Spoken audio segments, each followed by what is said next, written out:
বিষয়টা ভারত বাংলাদেশ নাকি হিন্দু মুসলমান? 5 আগস্ট পরবর্তী বাংলাদেশ ভারত সম্পর্কের মধ্যে যে টানাপোড়েন সৃষ্টি হয়েছে সেটি ক্রমশ জটিল হতে দেখা যাচ্ছে। বাংলাদেশে ভাই আমার একটাই দাবি, আমি মুরগির গলা চেপে ধরতে চাই, 7 সিস্টার আমি আমার বাংলাদেশের ম্যাপের সাথে চাই। কোথাকে ভারতের কাছে অনুরোধ জানাই, আল্লাহর ওয়াস্তে আপনারা বাংলাদেশের উপর একটা সার্জিক্যাল স্ট্রাইক চালান। ভারত যদি বাংলাদেশের উপরে সার্জিক্যাল স্ট্রাইক চালায়, পরের দিন ভারতের মানচিত্র আরো কমপক্ষে 7টা নতুন রাষ্ট্র নির্মিত হবে, আমরা জানিয়ে দিচ্ছি।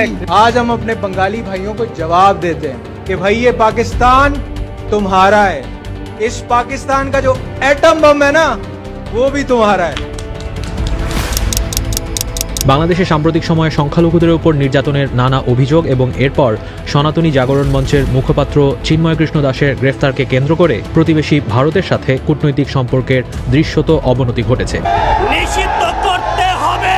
হুঁশিয়ার, ইউনূস 5 দিন বন্ধ করব, ওদের আলু পেঁয়াজ কি করে খায় আমরা সেটা দেখিয়ে দেব। সাম্প্রতিক সময় বাংলাদেশে মাথাচাড়া দিয়ে ওঠা ভারত বিদ্বেষ, পাকিস্তানের সঙ্গে বাংলাদেশের সখ্য, বাঙালির জাতিসত্তাকে ছাপিয়ে ওঠা ধর্মীয় চেতনা এটাই নির্দেশ করে যে বিষয়টা হিন্দু মুসলমান। আমরা যতই সাম্প্রদায়িক সম্প্রীতির গালভরা বুলি আওড়াই, মোরা একই বৃন্তে দুইটি কুসুম হিন্দু মুসলমান মন্ত্রে ছোটবেলা থেকে দীক্ষিত হয়ে থাকি না কেন, এই বিষ আজও ততটাই ক্ষমতা রাখে যতটা ছিল 1946-এর দাঙ্গায়, 1947-এর দেশভাগে। কিন্তু প্রশ্ন হচ্ছে কেন আমাদের হিন্দু মুসলমানের পরস্পরের প্রতি এই রাগ, বিরূপতা, এত ঘৃণা কেন? এর শিকড়টা কোথায়?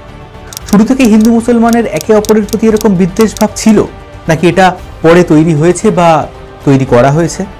আজ কথা হবে এসব নিয়েই। কেন জিজ্ঞেস করবেন না? মানে এসব নিয়ে কথা বলে বা এসব কথা তুলে লাভটা কি? শেষে বলবো, আগে শুরু তো করি। এই গল্পে শুরুটা করতে হলে আমাদের চলে যেতে হবে একেবারে শুরুতে। দেখতে হবে বঙ্গে মুসলমানরা কবে এলেন, কিভাবে তৈরি হলো বঙ্গের মুসলমান সমাজ। একটা বিষয় কি লক্ষ্য করেছেন, এই যে বঙ্গের মুসলমান সমাজের কথা বলছি, আজ এই বাংলা ভাষাভাষী মানুষদের মধ্যে 70% কিন্তু ইসলাম ধর্মাবলম্বী, অর্থাৎ বাঙালিদের মধ্যে সংখ্যাগরিষ্ঠ অংশ হলো মুসলিম। এখন প্রশ্ন হলো, এই যে বিপুল আয়তনের মুসলিম জনগোষ্ঠী, তাদের পূর্বপুরুষরা কি এখানকারই মানুষ? তারা ধর্মান্তরিত হয়ে মুসলিম হয়েছিলেন নাকি তারা বহিরাগত? প্রথমে এই প্রশ্নগুলোরই উত্তর খোঁজা যাক। দেখুন, এই বিষয়ে তো কোনো দ্বিমত নেই যে জৈন বৌদ্ধ ধর্ম যেভাবে ভারতেই গড়ে উঠেছে, খ্রিস্ট ধর্ম বা ইসলামের ক্ষেত্রে তেমনটা হয়নি। ভারতবর্ষ খ্রিস্ট ধর্ম বা ইসলামের ধাত্রীভূমি নয়। এরা ভারতের বাইরে থেকে ভারতে তারপর একটা সময় বঙ্গে প্রবেশ করেছে। ইসলাম ধর্মের ইতিহাস খুব একটা পুরনো নয়, মানে যথার্থ অর্থে ইসলামের কথা যদি বলি, সেটা আজ থেকে 1300-1400 বছর আগে, মানে খ্রিস্টীয় 6ষ্ঠ-7ম শতাব্দীতে হযরত মুহাম্মদের নেতৃত্বে গড়ে উঠেছিল। তিনি আরবে ইসলামীয় ভাবধারার প্রথম প্রচার আর প্রসার ঘটান। তার আগে মুসলমানদের পূর্বজরা বহু দেবদেবীর উপাসনা আর মূর্তি পুজো করতেন। আরবের বিভিন্ন গোষ্ঠীর মধ্যে বিভিন্ন ধরনের পুজো আচার দেখতে পাওয়া যেত। যেমন মক্কার কাবায় অন্যতম প্রধান দেবী ছিলেন সিংহবাহিনী লাত, মানাত, উজ্জা, এই 3 দেবীকেই একত্রে অনেক প্রতিকৃতিতে দেখতে পাওয়া যায়। এই প্রাচীন ধর্মমত আর প্রাচীন সংস্কারের বিরুদ্ধেই হযরত মুহাম্মদ ইসলামের পথে মানুষকে সংগঠিত করেন। তার নেতৃত্বে একটা বড় অংশের মানুষ ইসলামের পথে আসেন। পরবর্তীকালের হযরত মুহাম্মদের দেহত্যাগের পর তাঁর দেখানো পথেই তাঁর অনুগামীরা ইসলামের সম্প্রসারণকে অব্যাহত রাখেন। 8ম শতক থেকে 3ত্রয়োদশ শতক, এই সময়ের মধ্যে দেখা যায় যে আরবের গণ্ডি ছাড়িয়ে ইসলাম মধ্যপ্রাচ্য ও অন্যত্র ছড়িয়ে পড়ে। তার মধ্যে ভারতও রয়েছে। ভারত রাজনৈতিকভাবে প্রথম মুসলিমদের অধিকারে আসে 712 খ্রিস্টাব্দে, যখন মোহাম্মদ বিন কাসেম সিন্ধু জয় করেন। তবে সেটাই যে ভারতের সঙ্গে ইসলামের প্রথম সংস্পর্শ, সেটা বলা যায় না। প্রাচীনকাল থেকেই মধ্যপ্রাচ্যের সঙ্গে ভারতের বাণিজ্যিক যোগাযোগ ছিল। আরবের বণিকরা ভারতের বিভিন্ন অঞ্চলে আসা যাওয়া করতেন। আমরা যে সময়টার কথা বলছি, তখন বঙ্গোপসাগরের বন্দরগুলোর সূত্রে বাংলাও বহির্বিশ্বে নিজের বাণিজ্যিক পরিচিতি তৈরি করে নিয়েছিল। আরব থেকে বণিকরা আমদানি রপ্তানি করতে বঙ্গদেশে আসতেন। মধ্যপ্রাচ্যে ইসলামের প্রভাব বিস্তৃত হলে এই বণিকদের সূত্রেই ভারতে ইসলামের প্রথম পদচিহ্ন পড়ে, সেটা খ্রিস্টীয় 7ম শতকেই।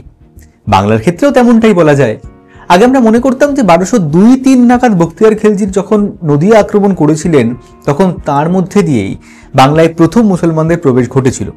রাজনৈতিক দিক থেকে সেটা বাংলার ইতিহাসে মুসলিমদের প্রথম পদচারণা হিসাবে ধরা গেলেও তার আগে বঙ্গদেশে মুসলিমদের পা পড়েনি সেটা কিন্তু বলা যায় না। বাংলাদেশের লালমনিরহাট অঞ্চলে একটা পোড়ামাটির ফলক পাওয়া গেছে, যাকে একটা মসজিদের ধ্বংসাবশেষ বলে মনে করা হয়। স্থানীয়রা একে বলেন হারানো মসজিদ। হারানো মসজিদের অংশ হিসাবে চিহ্নিত সেই পোড়ামাটির ফলকটাতে খোদিত রয়েছে 69 হিজরি সনের কথা, অর্থাৎ 69 হিজরিতে বা 690-91 খ্রিস্টাব্দ নাগাদ এই মসজিদ তৈরি হয়েছিল। এই ফলকটা সেই সময়েরই কিনা কার্বন ডেটিং বা প্রত্নবস্তুর প্রাচীনত্ব পরীক্ষা সংক্রান্ত এর কোনো ডকুমেন্ট আমি খুঁজে পাইনি। যদি এটা অথেন্টিক হয় তবে এটাই বঙ্গদেশে তৈরি প্রথম মসজিদ। অর্থাৎ এই ফলকটা সত্যিই প্রাচীন হলে এর আগে যেমনটা বললাম যে খ্রিস্টীয় 8ম শতকে আরবের মুসলমান বণিকদের সূত্রে ভারত ও বাংলায় ইসলামের প্রবেশ ঘটেছিল, সেই মসজিদ সেদিকেই কিন্তু নির্দেশ করে। কিন্তু প্রশ্ন হলো এই মসজিদ বানালেন কারা? দেখুন, এটা ভেবে বসা অবাস্তব হবে যে তখনই একটা বড় অংশের জনগোষ্ঠী মধ্যপ্রাচ্য থেকে এখানে চলে এসেছিলেন বা আরব বণিকদের মাধ্যমে এখানকার বহু মানুষ মুসলিম ধর্ম গ্রহণ করেছিলেন। এটা হতে পারে যে আরবীয় বণিকরা হয়তো কিছুকাল সেখানে বাস করেছেন, স্থানীয় কিছু মানুষ তাদের সংস্পর্শে এসেছেন বা কারোর সঙ্গে এদের সম্পর্ক গড়ে উঠেছে, তারা নিজেদের ধর্ম উপাসনার জন্য মসজিদ বানিয়েছেন, বা ওই পোড়ামাটির ফলকটা অন্য কোনোভাবে সেখানে এসেছে। সেটা যাই হোক, বাংলায় মুসলমানরা রাজনৈতিকভাবে আধিপত্য বিস্তারের আগে ধর্মীয় প্রভাব বিস্তারের কাজটা করেছিলেন সুফি সাধকরা। সেটা আরও 300-400 বছর পরে। প্রথম সুফি সাধক হিসাবে 1053 খ্রিস্টাব্দ নাগাদ শাহ সুলতান রুমি এসেছিলেন ময়মনসিংহে। তারপর এসেছেন আরও বহু। এই সুফি সাধকরা বাংলার গ্রামে গঞ্জে ঘুরে ঘুরে বাংলা ভাষা শিখে সাধারণ মানুষের মধ্যে ইসলামের প্রচার করতেন। সাধারণ খেটে খাওয়া চাষি, মজুর, কামার, কুমোর, সে যে ধর্মেরই হন না কেন, সব দেশে সব কালে তাদের অবস্থা কিন্তু একই রকম। ধর্ম সংস্কারক বা মহাপুরুষটা ছাড়া এদের কুটিরে হিন্দু সমাজের কারোরই পা পড়েনি। তাই তারা ব্রাত্য, প্রান্তিক। হিন্দু সমাজের অন্তেবাসী আদিবাসী কিছু মানুষ সুফি সাধকদের কথায় মুক্ত হয়ে কেউ বা তখন ব্রাহ্মণতন্ত্রের মধ্যে হাঁফিয়ে উঠে শান্তির স্বস্তির খোঁজে ইসলামের শরণ নিয়েছেন। তারপর মুসলমান শাসকরা যথার্থ অর্থেই বাংলার শাসন ক্ষমতায় এলে ইসলামের প্রচার গতি পেয়েছে। তখন নানা কারণে দেশের মানুষ ইচ্ছায় অনিচ্ছায় ইসলাম ধর্ম গ্রহণ করেছেন, বহু ক্ষেত্রে গ্রহণ করতে বাধ্য হয়েছেন। আজ বাংলা ভাষাভাষী মুসলিম সমাজের যারা পূর্বপুরুষ, তাদের একটা বড় অংশই কিন্তু এখানকার মানুষ। তারা হিন্দু, বৌদ্ধ বা আদিবাসী ছিলেন। যদি বলি এদের সংখ্যাগরিষ্ঠই তখন সমাজের প্রান্তিক জনগোষ্ঠীর অনেকেই রে রে করে উঠবেন, কিন্তু এটা কি অস্বীকার করার খুব একটা যুক্তি আছে? 550 বছরের মুসলিম শাসনকালে ভারতের অন্যান্য অঞ্চল থেকে, ভারতের বাইরে থেকে তুর্কো আফগান শাসক, অভিজাত যোদ্ধা প্রভৃতি বহু শ্রেণীর লোক বাংলায় এসেছেন। স্থানীয় নারীদের সঙ্গে তাদের বৈবাহিক সম্পর্ক হয়েছে, বহু ক্ষেত্রে যৌন সংসর্গ হয়েছে, তার ফলে তাদের ব্লাড লাইন তৈরি হয়েছে এবং এদেশের জনগোষ্ঠীর সঙ্গে তাদের জিনের সংমিশ্রণ ঘটেছে। এটা ঠিক, কিন্তু আজকের মুসলমানদের মধ্যে এই তুর্কো আফগান উত্তরাধিকারীদের অনুপাত কতটা সেটাও ভাবতে হবে। জালালউদ্দিনের মতো অনেক হিন্দু রাজা অভিজাতও কিন্তু মুসলমান ধর্মে ধর্মান্তরিত হয়েছেন। সেই সংখ্যাটাও বিশাল খুব একটা নয়। তাই যদি আজ বাংলা ভাষাভাষী জনগোষ্ঠীর এই 70% ধরতে হয় যারা ইসলাম ধর্মের মানুষ, তাদের সংখ্যাগরিষ্ঠের শিকড় কিন্তু আরবে বা পারস্যে নয়, এই বাংলার মাটিতেই নিহিত। ইসলাম আসার আগে বা ইসলাম গ্রহণ করার আগে তাদের পূর্বপুরুষরা ভারতেরই কোনো না কোনো ধর্ম অবলম্বন করতেন।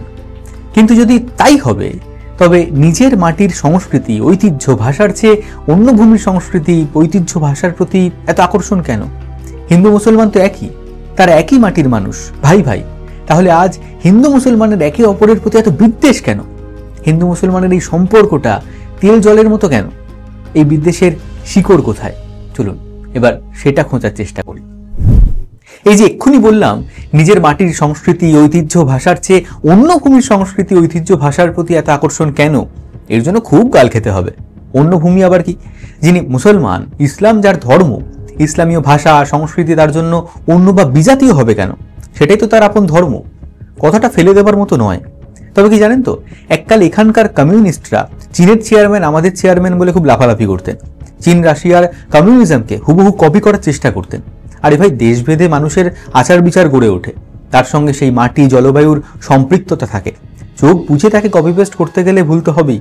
এখানেও দেশের থেকে ধর্ম বড় হয়ে উঠেছে। আমাকে যদি জিজ্ঞাসা করেন তুমি আগে হিন্দু না ভারতীয়, আমি আগে ভারতীয়, আমি আগে বাঙালি, তারপর আমি হিন্দু। ব্যাপারটা এরকম, কোনো হিন্দু যদি ভারত বিরোধী হয়, বাঙালি বিদ্বেষী হয়, সে হিন্দু বলে আমি তাকে মাফ করতে পারবো না। উল্টো দিকে কোনো অন্য ধর্মের মানুষ যদি ভারতের বাংলার হিতাকাঙ্ক্ষী হন, তিনি হিন্দু নন বলে তাকেও আমি দূরে ঠেলতে পারবো না। এই জন্যই বোধহয় আমাদের হজম শক্তি এত বেশি। কত গালি যে খাই, তাও হাসছি, মোরা হাসছি। দেখো, প্রসঙ্গে ফিরি যে বিদ্বেষের শিকড়টা কোথায়। ধর্ম এমন একটা বিষয় না, দুটো আলাদা ধর্মমতের মধ্যে সংঘাত হবেই হবে। হিন্দু মুসলিম ছেড়ে দিন, শাক্ত বৈষ্ণবদের সংঘাত হয়নি, সনাতন হিন্দু অন্যান্য হিন্দুদের সংঘাত হয়নি, ব্রাহ্ম অব্রাহ্ম সংঘাত হয়নি। অতীতের কথাও ছাড়ুন, কিছুদিন আগেও ইস্কনের এক সাধু অমুক লীলা রামকৃষ্ণদেব আর বিবেকানন্দকে নিয়ে বিরূপ মন্তব্য করেছিলেন, তারপর চাপের মুখে তাকে ক্ষমা চাইতে হয়। এটা কিন্তু বিচ্ছিন্ন ঘটনা নয়। আপনার মতের থেকে আমার মত আলাদা হলেই আপনি আমায় আক্রমণ করবেন।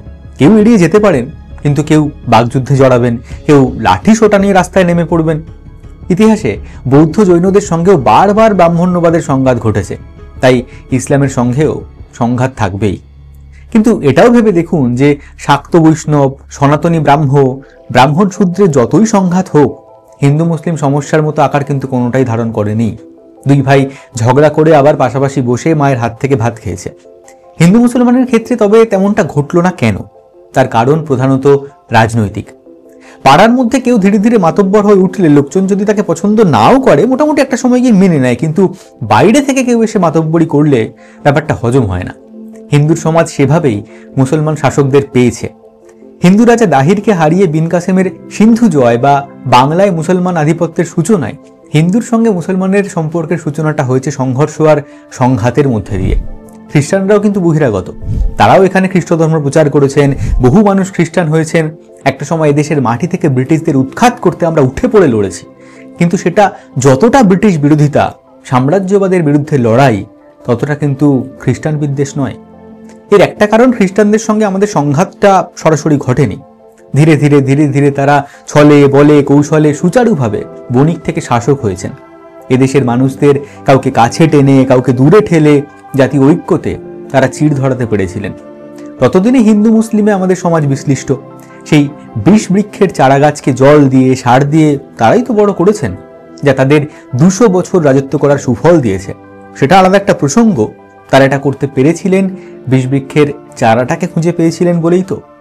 এই বিষ বৃক্ষের বীজ বপনটা হলো কিভাবে? ওই যে বললাম, পুরোটাই মূলত রাজনৈতিক। ইসলামীয় শাসকরা হিন্দু শাসকদের সরিয়ে ক্ষমতাচ্যুত করে এদেশের সিংহাসনে বসলেন। এতদিন পাড়ার মধ্যে এ ও সে এসেছে গেছে, কিন্তু এবার ওই এ ও সে একই সঙ্গে মুসলমান শাসকদের হাতে পরাজিত হলো। অভিজাত উচ্চবর্ণের হিন্দুরা স্বাভাবিকভাবে বিষয়টা মানতে পারেননি। এই ঘটনা হিন্দুর রাজনৈতিক আধিপত্যের সঙ্গে সঙ্গে তার সমাজ, অর্থনীতি, সংস্কৃতিকেও আঘাত হানল।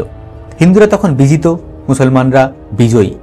দুপক্ষই দুই পক্ষের কাছে সম্পূর্ণ অপরিচিত, অথচ একজন শাসক, অন্যজন শাসিত। তাই স্বাভাবিক রাজা প্রজার সম্পর্ক সেখানে গড়ে উঠল না। দুপক্ষের প্রতি দুপক্ষের বিদ্বেষ তৈরি হলো। কিন্তু কাদের মধ্যে? যারা ক্ষমতা হারালেন, যারা ক্ষমতায় এলেন, তাদের মধ্যে। সাধারণ মানুষের গায়ে আঁচ লাগেনি তা নয়, কিন্তু এই আঁচে তারা যুগ যুগান্ত ধরে অভ্যস্ত। ক্ষমতার দড়ি টানাটানিতে এখন তাদের মধ্যে সেই বিদ্বেষের বিষ বৃক্ষের বীজ পোতা হলো। কিভাবে? সেটাও একটা গল্প। আমাদের সমাজে চালিকা শক্তি সমাজের একেবারে নিচের তলার মানুষ। অন্ন, বস্ত্র, বাসস্থানের চিন্তার বাইরে তাদের বড় বেশি কিছু একটা ভাবতে হয় না, বা তারা ভাবতে পারেনও না। প্রয়োজন ছাড়া তাদের দরজায় নিচু তলার কারো ছায়া পড়ে না। এখন যেমন ভোটে জনতা জনার্দন আর ভোট বৈতরণী পার হলেই তেমন আর কি। কিন্তু এবার তাদের প্রয়োজন পড়ল। নবাগত মুসলমানরা নিজেদের কমিউনিটি বাড়ানোর জন্য ইসলামের প্রসারের প্রয়োজনে এদের দরজায় কড়া নাড়লেন। আবার হিন্দুরা বিপদ বুঝে নিজেদের সমাজকে বাঁধবার জন্য এদেরকেই সঙ্গবদ্ধ করতে চাইলেন। এ বলছে তুমি আমার দলে এসো, ও বলছে তুমি আমার দলেই থাকো। দুপক্ষই ঘৃণার চাষ শুরু করলেন। পরাজিত হিন্দুদের অস্ত্র হলো ধর্মভয়, আর মুসলমান শাসকদের বাহুবল। আর সময়ের সঙ্গে সঙ্গে দুটোই সমানুপাতিক হারে বাড়তে থাকলো। এরপর বিগত 700 বছরের মধ্যে বিভিন্ন সময় রাজনীতির প্রয়োজনে ধর্মকে হাতিয়ার করা হয়েছে। ব্রিটিশরা যেমন মুসলিম শাসকদের সরাতে একটা সময় হিন্দু তোষণ করেছেন, হিন্দুদের ক্ষমতায়ন করেছেন, তেমনি তারাই আবার হিন্দুদের নেতৃত্বে ভারতের জাতীয়তাবাদের কোমর ভাঙতে মুসলমানদের ব্যবহার করেছেন, দ্বিজাতি তত্ত্বকে উস্কে দিয়েছেন। মহাত্মা গান্ধী, দেশবন্ধুরা হিন্দু মুসলমানকে মেলাতে চেষ্টা করেছেন বটে, কিন্তু উপঢৌকন দিয়ে কি মেলানো যায়? গান্ধীজি অসহযোগ আন্দোলনের সঙ্গে মুসলিমদের মেলাতে খিলাফতকে জুড়ে দিয়েছিলেন, যে খিলাফতের সঙ্গে তখন ভারতের কিন্তু কোনো সংস্পর্শই নেই।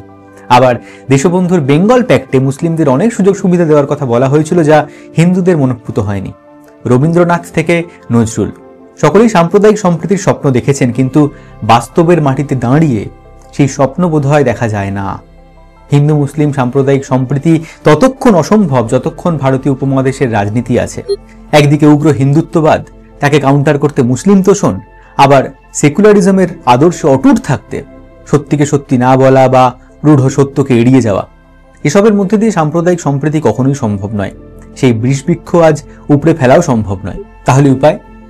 সেই উপায় খুঁজতে হবে আমাদেরই। ভারত, বাংলাদেশ, পাকিস্তানের মতো দেশগুলো আজ নানা সমস্যায় জর্জরিত। বাংলাদেশ পাকিস্তানের সমস্যা আরও বেশি। তার থেকে নজর ঘোরাতে একটা নতুন শত্রু খুঁজে মানুষকে লড়িয়ে দেওয়া তো সহজ পন্থা। ধর্মের মদ অনেক খিদেকেই ভুলিয়ে দিতে পারে। 1946 বা তার পরে ছোট বড় অসংখ্য দাঙ্গার কথা কি ভুলে গেছেন? রক্ত আমারও ঝরবে, আপনারও ঝরবে। যুদ্ধ ভাবের খেলা, হেভি মজা, কিন্তু কটা লাশ সরাবেন? বেঁচে থাকা সন্তানের মুখে কি তুলে দেবেন? রামের জমিতে রহিম কাজ করে, কৃষ্ণ আয়েশার কাপড় বোনে, আব্বাস মুখুজ্জে বাড়ি নিট গাথে। আজ নয়, 500, 600, 700 বছর ধরেই। প্রশ্ন হলো আমরা কি চাইছি? আবার ফিরে যেতে 1946-এর কলকাতায়, নোয়াখালীতে, যেখানে আবার কেউ হত্যাকারী, কেউ আহত, কেউ ধর্ষিত, কেউ লাশ হয়ে যাওয়ার অভিনয় করব? নাকি যে যার কাজে, নিজেদের সংসারে, প্রিয়জনের পাশে ফিরে দেবতা আল্লাহর কাছে প্রার্থনা সেরে নিশ্চিন্তে বালিশে মাথা রেখে ঘুমোবো? চয়েসটা আমার, আপনারও।